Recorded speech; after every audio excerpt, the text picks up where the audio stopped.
본문의 생명의 말씀 시편 27편 1절부터 14절 말씀입니다.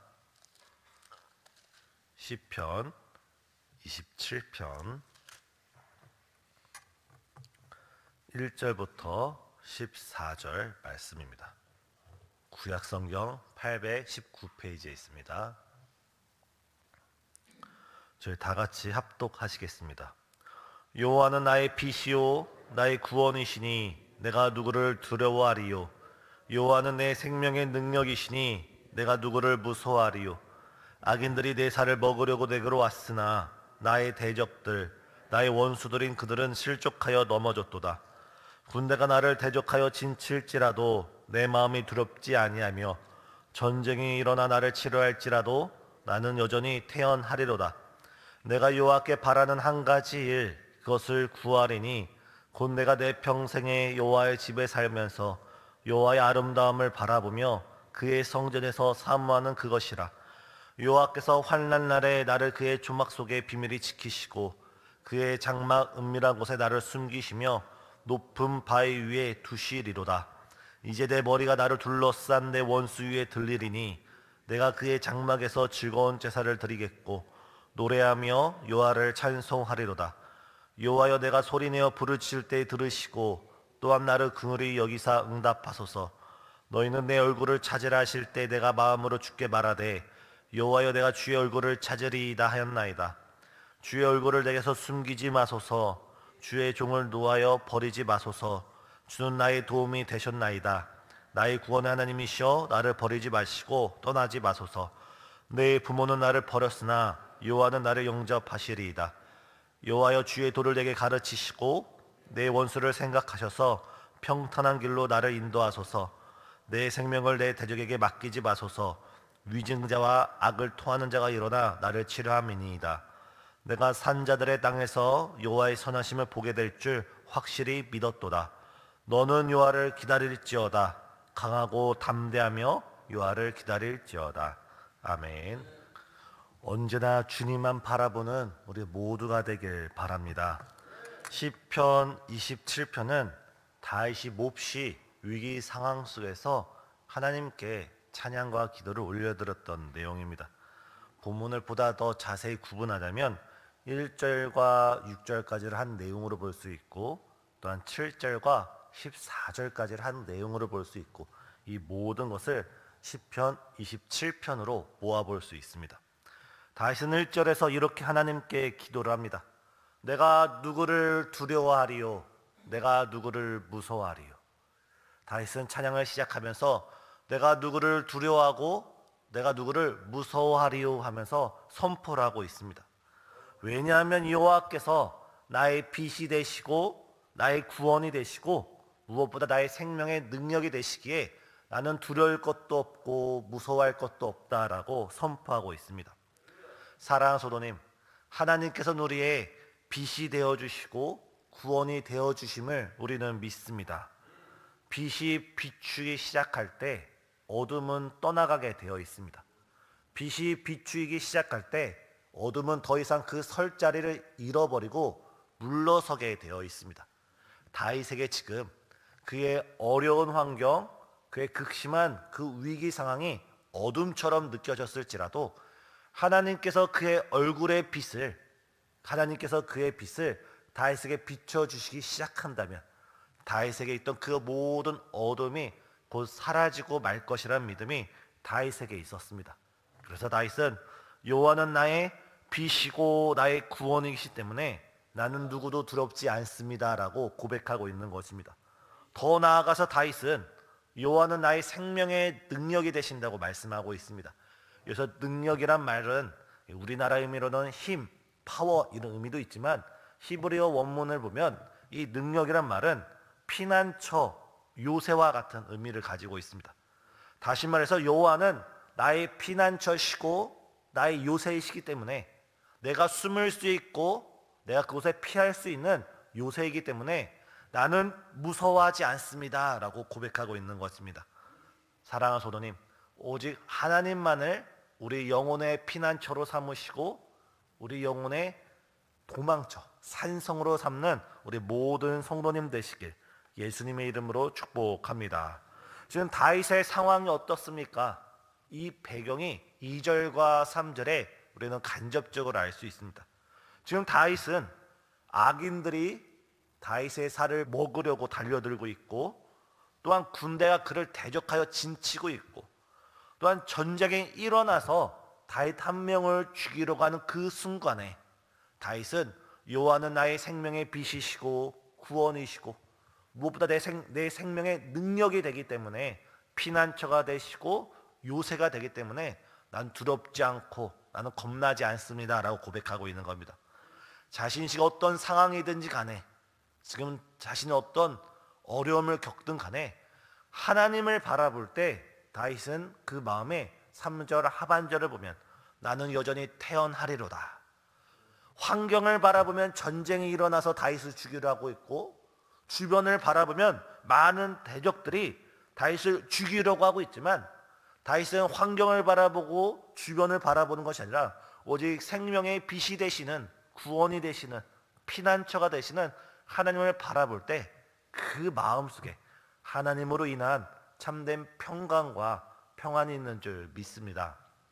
우리도 이 시간 우리가 우리 주변에 일어나는 여러 환경과 우리 주변을 둘러싼 어둠을 바라보는 것이 아니라 우리의 빛이 되시고 구원이 되시고 우리의 생명의 능력이 되시는 하나님만을 바라보고 그분만을 간구하는 이 시간 되길 예수님의 이름으로 축복합니다.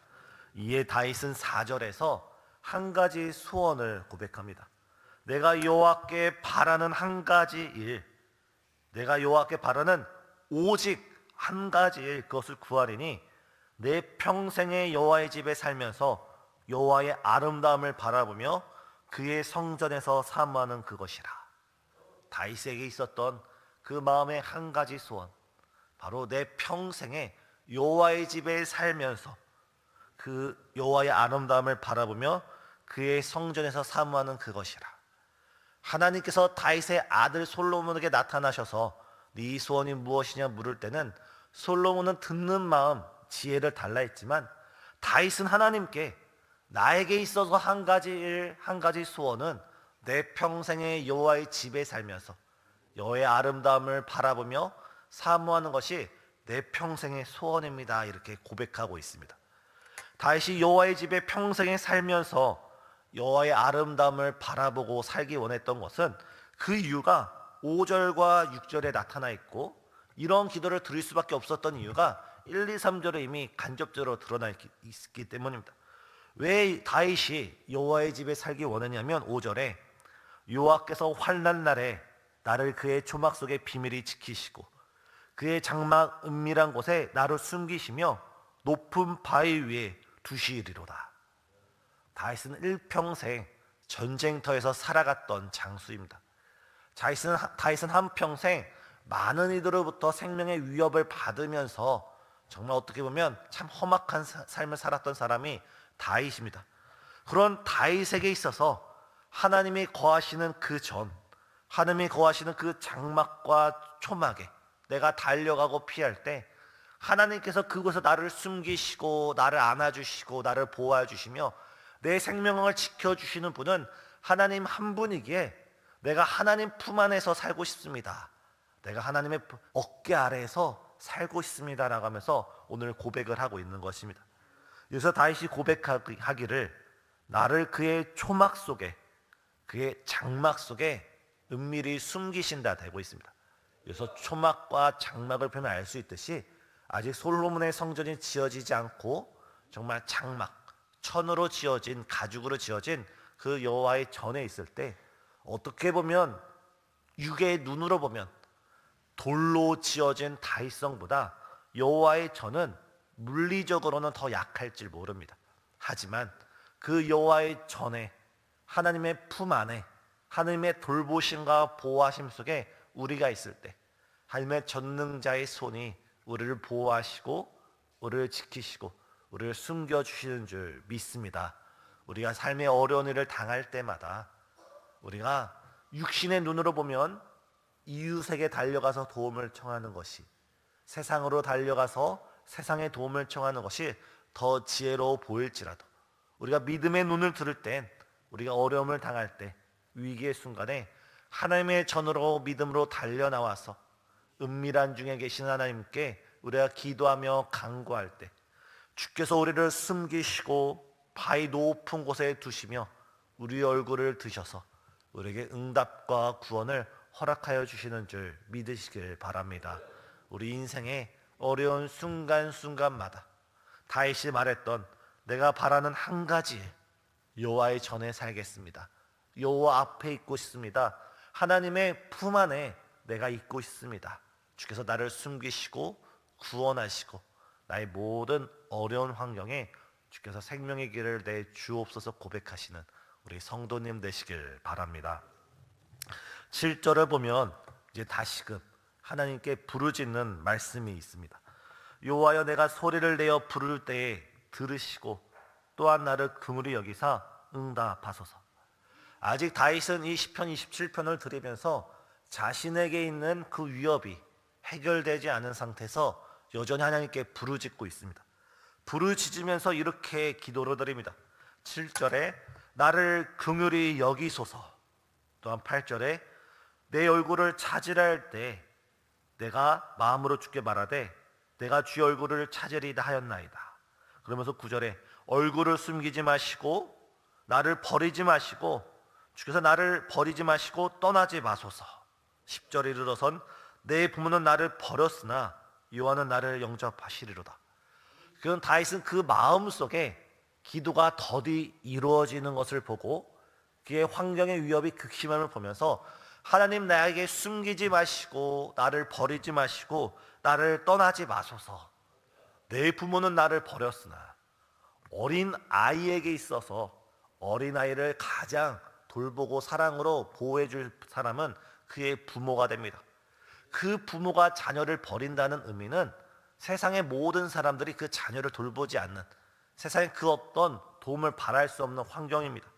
지금 다윗은 내 부모조차 나를 버릴지라도 세상의 모든 도움을 내가 기대할 수 없는 그 순간일지라도 한 가지 하나님만큼은 나를 버리지 않고 나를 영접하시겠습니다. 하나님만큼은 나를 영접하시고 나의 도움이 되실 겁니다 하면서 고백을 하고 있습니다. 우리 하나님께서 말씀하셨습니다. 설사 사람은 그 자녀를 잊을지라도 나는 너희를 잊지 아니하리라. 이사야 49장 15절을 보면 여인이 그 젖먹는 자식을 어찌 잊겠으며 자기 태선한 아들을 긍휼히 여기지 않겠느냐. 그들이 혹시 그 자녀를 잊을지라도 우리 하나님 아버지께서는 우리를 결코 잊지 아니하심을 믿으시길 바랍니다. 때론 우리의 기도가 더디 이루어지고 우리의 간구하는 소원이 속히 응답되지 않을 때 마치 하나님이 우리를 버리는 것 같고 우리를 외면하시는 것 같고 우리를 멀리하는 그 순간일지라도 하나님이 우리를 잊으신 것이 아니라 우리를 버리신 것이 아니라 여전히 우리와 함께 하시고 우리의 부모가 되어주셔서 우리 하나님 아버지가 되셔서 우리와 함께 하시는 줄 믿으시길 바랍니다. 이에 11절에 다윗은 이렇게 고백합니다. 여호와여 주의 도를 내게 가르치시고 내 원수를 생각하셔서 평탄한 길로 나를 인도하소서. 오늘 27편을 준비할 때 다윗의 시편을 보면서 참 다윗의 신앙을 보면서 또 한 가지 도전을 받는 것은 다윗은 지금 극심한 위기 상황에서 마치 많은 대적들과 원수들이 자기를 죽이려 드는 그 상황 속에서 하나님이 멀게 느껴지고 나를 외면하는 그 마음 속에서 이렇게 기도합니다. 여호와여 주의 도를 내게 가르쳐 주소서. 주의 말씀을 가르쳐 주시고 주의 진리를 가르쳐 주시고 내가 주의 말씀대로 살아갈 수 있도록 나의 발걸음을 인도하여 주옵소서라고 기도하고 있습니다. 다윗은 지금 자신이 어려운 상황 속에서도 하나님의 말씀을 지켜 행하게 해달라고 기도하는 것입니다. 위기 상황일수록 더욱더 하나님의 말씀 위에 하나님의 반석 위에 믿음의 터 위에 자신이 흔들리지 않게 해달라고 간구하고 있는 것입니다. 우리가 어려우면 어려울수록, 우리가 위기면 위기일수록, 우리 마음이 다급하면 다급할수록 더욱더 주의 말씀 안에 거하시고 주의 반석 안에 거하시고 주의 품 안에 거하시는 우리가 되길 원합니다. 마지막 13절 14절 이렇게 있습니다. 내가 산자들의 땅에서, 다시 말해 내가 살아있는 동안에 여호와의 선하심을 보게 될 줄 확실히 믿었도다. 내가 살아있는 산자들의 땅에서 여호와의 선하심을 보게 되었도다가 아니라 보게 될 줄, 미래 보게 될 것을 지금 확실히 믿었다라고 말씀하고 있습니다. 믿음은 바라는 것들의 실상이고 보이지 않는 것들의 증거입니다. 가을철 날 농부가 수확을 하기 위해서 봄에 씨앗을 뿌립니다. 농부는 봄에 씨앗을 뿌리면서 그 눈으로 이미 가을철에 추수를 기대합니다. 한여름에 땀을 흘리면서도 풍성한 곡식을 믿음으로 바라보면서 일구는 것이 농부입니다. 이와 마찬가지로 하나님의 약속은 이미 그 약속 안에 성취가 담겨져 있는 줄 믿으시길 바랍니다. 하나님의 약속은 우리에게 약속으로 주어졌지만 이 약속은 이미 실현되었습니다. 이것을 성경에서는 예언자적 성취, 예언자적 약속이라고 합니다. 뭐냐면 하나님께서는 이미 우리에게 약속하셨는데 이 약속은 하나님께서 약속하셨기에 이미 그것은 성취되어서 기다리고 있는 것입니다. 우리 삶의 여러 문제와 어려움이 우리한테는 지금 아직 미완의 문제로 남겨져 있지만 하나님의 시선으로 바라볼 때, 믿음의 눈으로 바라볼 땐 이미 그것은 문제가 해결된 상태로, 응답된 상태로, 하나님의 언약이 성취된 상태로 우리 미래에서 우리를 기다리고 있는 것입니다. 이 시간 지금 우리에겐 그 성취가 느껴지지 않을지라도, 바라보지 못할지라도 믿음으로 이미 우리의 주님의 약속이, 주님의 언약이 성취되었음을 믿으시고 그 믿음으로 주님을 바라보며 기도하는 이 시간 되길 바랍니다. 14절에 이렇게 고백합니다. 다윗은 자신을 향해 너는 여호와를 기다릴지어다. 강하고 담대하며 여호와를 기다릴지어다. 여호와를 기다릴 수 있는 이유가 무엇입니까? 이미 하나님께서 약속을 성취해 주셔서, 하나님께서 우리와의 약속, 성경의 신구약 약속을 성취해 주셔서 우리에게 그 성취의 약속이 성큼 다가오기 때문에 우리는 기다리고 또 기다리면서 오늘 하루 하나님을 바라면서 믿음으로 바라보면서 기도로 간구하면서 주님께 나아가기만 하면 됩니다. 사랑하는 성도님, 오늘 이 시간 우리가 우리 하나님의 약속의 성취를 믿음으로 바라보시고 이 시간 기다리며 간구하며 부르짖는 우리 성도님 되시길 예수님의 이름으로 축복합니다. 기도하시겠습니다. 너는 여호와를 기다릴지어다. 강하고 담대하며 여호와를 기다릴지어다. 주님, 농부가 봄에 씨앗을 심으면서 벌써 가을의 풍성한 열매를 바라보듯이 주님, 우리가 이 시간 주의 전에 나와서 주 앞에 예배를 드리며 기도를 드리며 주 앞에 우리의 마음과 전심을 드릴 때 우리 또한 약속의 성취를, 주님의 신실하신 은혜를 믿음으로 바라보며 기다릴 수 있는 은혜를 허락하여 주옵소서. 주여, 전쟁이 일어나 대적이 일어나 나를 죽이려 할지라도 여호와께서 나의 빛이 되시고 여호와께서 나의 생명이 되시고 여호와께서 나의 구원이 되시기에 우리가 두려워하지 않고 무서워하지 않고 오직 하나님 한 분을 붙들고 나아가는 이 시간 되게 하여 주옵소서. 특별히 이 시간 주 앞에 드리는 귀한 예물이 있습니다. 믿음과 신앙을 따라 드리는 이 1,000번제와 감사원금 가운데 주께서 하늘의 크신 은혜와 축복을 함께하여 주옵시고 이 예물을 드리는 그 마음에, 그 진실된 마음, 그 중심을 주께서 주목하여 주시사 신실한 은혜와 사랑 가운데 축복하여 주옵소서. 특별히 헌신 예배 가운데 주님께 나아가고 있는 우리 새가족위원회와 또한 주 앞에 주님의 얼굴을 바라보며 믿음으로 나아가는 수많은 성도님들 가운데 이 시간 우리에게 믿음을 허락하여 주시사 우리가 주의 선하심을 보게 될 줄을 믿어지게 하여 주옵시고, 우리가 하나님의 그 응답의 때까지 기다리고 또 기다리고 마음을 담대하며 기다리며 부르짖을 수 있는 주의 신자 될 수 있도록 역사하여 주옵소서. 예수님의 이름으로 기도드리옵나이다. 아멘.